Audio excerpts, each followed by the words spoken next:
Welcome back to the shop.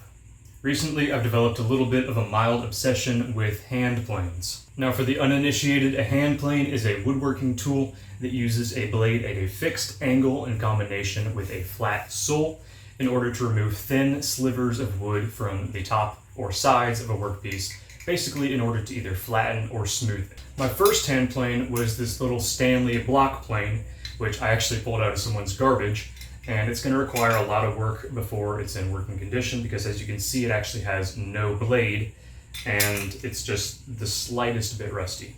My first functional plane was this Stanley SB4.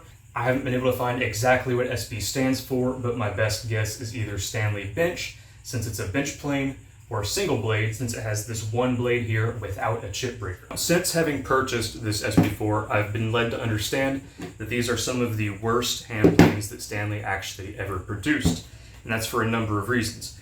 First, there's the fixed frog in the back, which means that you can't adjust where the blade sits on the frame, and there's also the lack of a chip breaker, which means that the wood often tears out when you're using it, and worst of all, these finicky little wheel adjusters here. Cosmetically, there's also the issue of these plastic handles, which granted are more durable than wood, but I hate plastic with a fiery passion, and I think I might replace these eventually. Now, this may very well be a very poorly designed hand plane meant for mass production and easy, cheap, non-moving parts. However, it's not useless as some people would have you believe. I found that if you properly adjust, tighten, and sharpen all the parts, you can still get a hand plane that takes decent shavings.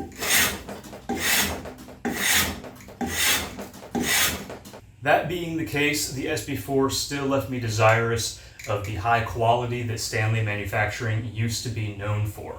And that's why last time I was at my local antique shop, I was overjoyed to find this number 28 Stanley Bailey pattern wooden-based hand plane.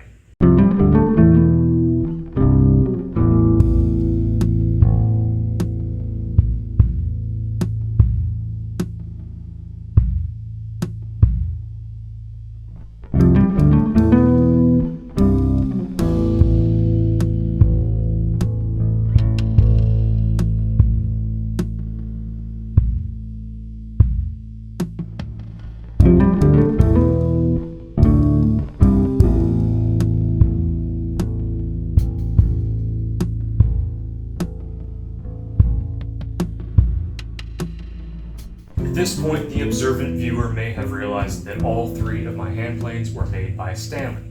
And that is because before it was that Stanley became known for making water bottles, they were one of the most respected tool manufacturers in the world. And they were best known for their production of Bailey pattern hand planes. Bailey pattern refers to Leonard Bailey, who in 1867 invented the Bailey adjustable hand plane. 2 years later, in 1869, Stanley Rule and Level Company purchased the pattern and started producing Stanley Bailey hand planes. They produced steel frame planes like the famous Stanley 1 through 8 hand plane collection, and also wooden framed planes just like this Stanley number 28. The number 28 entered production in 1869 immediately after the patent was produced. After 1869, the design of these wooden framed hand planes didn't really change at all until they were discontinued in 1943 in favor of the steel frame hand planes. So when I bought this plane, I knew that it was somewhere between 155 and 81 years old. I was very much hoping that it was over 100 years old, so I did a little bit of research to find out. After looking at some examples online, I found that this trademark, which was Stanley Rule and Level Company in a specific font, was only used on models produced between 1886 and 1890. So this particular hand plane was made somewhere between 134 and 138 years ago. To put that into historical context, when this hand plane was made, Grover Cleveland was still the President of the United States. This hand plane was made before the Chicago World Fair. This hand plane was made before the Spanish-American War. This hand plane is older than the entire sport of basketball. The US dollar has lost 97% of its value since this exact hand plane was made. In 1890, this Stanley number 28 hand plane sold for $2.05. Adjusted for inflation, that is $70.86 in 2024. And I got it for $20. Moral of the story, go to antique stores because you never know what kind of incredible stuff you're going to find. All things considered, this being a 130-something-year-old tool, it's in pretty decent condition, although there are several things that I'll have to address in the restoration. As of right now, it barely takes chips, so it's going to need a lot of sharpening as well as some other things.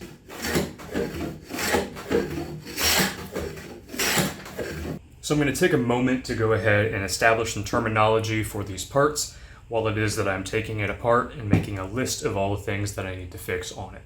This is going to be the lever and the lever cap, and they have a little bit of surface rust on them, so I'm going to go ahead and clean all of that off. This is the iron and chip breaker assembly. Even though the iron is made of steel, it is still called an iron. The chip breaker sits on top of the iron and essentially breaks off the chips to prevent any tear out from occurring when you're taking cuts. Both of these also have little bits of surface rust on them as well. The frog is this part here, which allows the iron to interface with the mouth, and the screws here feel quite loose, so I'm probably going to have to rebed those holes. And there's also some surface rust on the frog itself.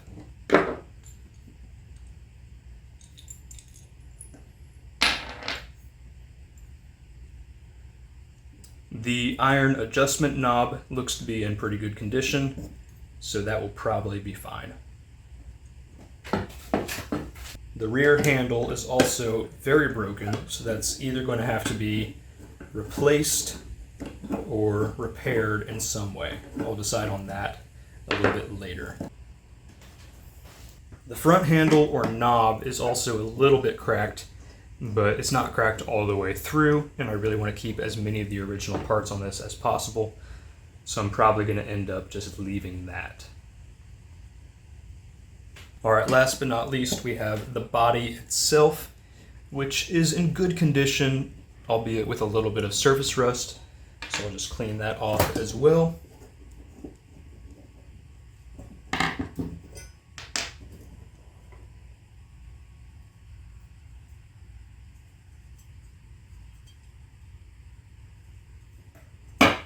And the base itself is probably the piece that's in the worst condition, but I do think that it's salvageable.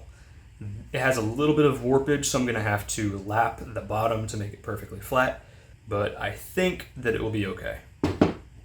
So to quickly review our terminology before I get started, we have the base, the body, the front handle, the rear handle, the lever cap with the lever, the iron, the chip breaker, the frog, and all of these screws.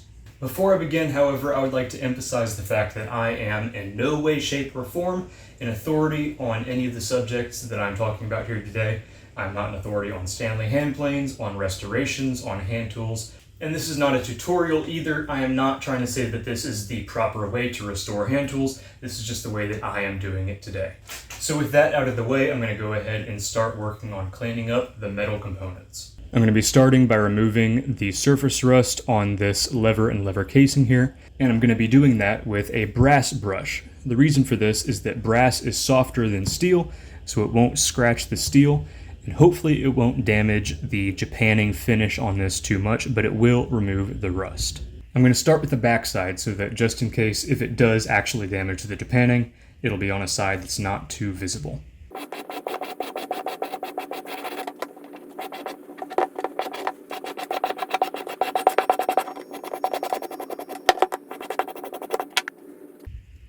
I would say that's working out fairly well, so I'm going to go ahead and tackle the surface rust on the front side and do the rest of the metal parts as well.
Alright, now that I have all of the metal components cleaned off and waxed, I'm going to go ahead and sharpen the cutting iron.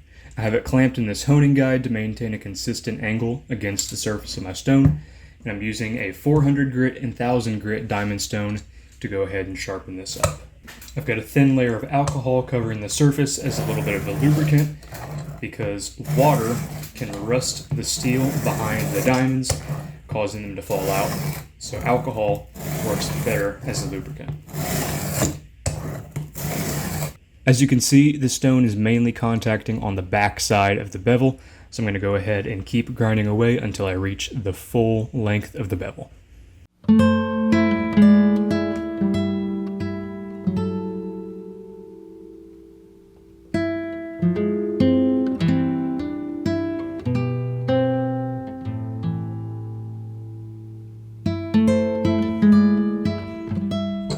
Alright, now that I have that bevel worked in, I'm going to go ahead and flip it over and make sure that the back of this cutting iron is perfectly flat.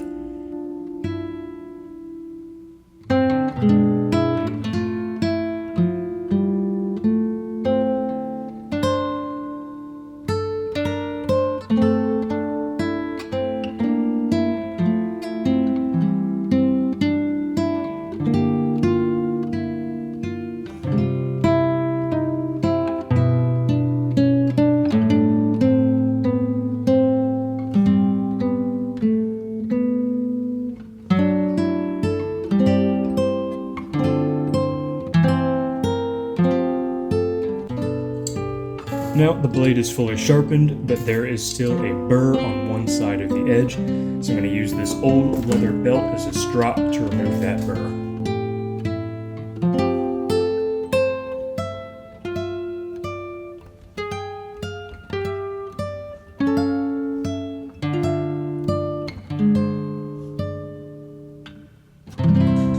Now, as you can see, she's plenty sharp. And so, with all the metal components cleaned and the iron sharpened, that's a good place to call it for today. Be sure to stay tuned for the next video in which I'll be tackling the wooden base and the handles, but until then, stay sharp.